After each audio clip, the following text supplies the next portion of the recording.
Shalom everyone, ఎలా ఉన్నారు? నూతన సంవత్సరంలోకి వచ్చేసాం.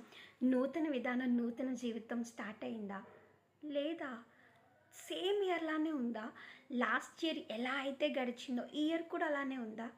అసలు నూతన సంవత్సరంలో నూతన విధానం రావాలంటే ఏం జరగాలో తెలుసా? అదంతా కాదు, మనం చేసుకుంటున్న ఈ న్యూ ఇయర్ లేదు అంటే ఈ క్యాలెండర్ దేన్ని బేస్ చేసుకుని మొదలైందో తెలుసా?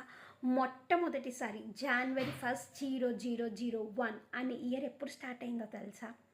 అసలు ఎందుకు స్టార్ట్ అయిందో తెలుసా? క్రీస్తు పుట్టడాన్ని బట్టే.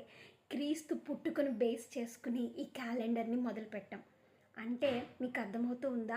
యేసయ్య పుట్టకపోతే, యేసయ్య జన్మించకపోతే మనం చేసుకుంటున్న ఈ న్యూ ఇయర్ అన్నది ఎప్పటికీ వచ్చి ఉండేది కాదు.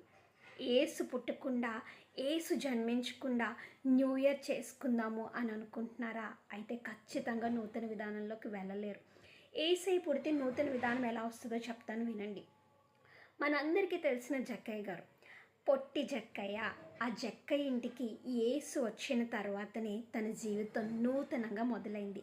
అప్పటి వరకు డబ్బులు ఇచ్చుకునేవాడిలా ఉన్న జక్కయ్య డబ్బులు ఇచ్చేవాడిలాగా, మనుషులకు ప్రేమను చూపించేవాడిలాగా మారాడు. సుకార బావి యొద్దనున్న సమరయ స్త్రీ, అప్పటి వరకు స్థిరత్వం లేని స్త్రీగా ఒక పాపాత్మురాలుగా కనిపిస్తుంది. అప్పటి నుంచి ఒక సువార్త ప్రకటించే ఆమెలా కనిపిస్తుంది. తన ఊరు వారందరికీ చెప్పేస్తుంది, మెస్సయ్య వచ్చాడు అని చెప్పి. యేసయ్య వీళ్ళిద్దరి జీవితాల్లోకి రాగానే వీళ్ళిద్దరి జీవితాల్లో నూతన విధానం మొదలైంది. మన జీవితంలో కూడా యేసయ్య వస్తే నూతన విధానం మొదలవుతుంది. అలా యేసుని మనలోనికి చేర్చుకునే కృప దేవుడు దయచేయును గాక. ఆమేన్.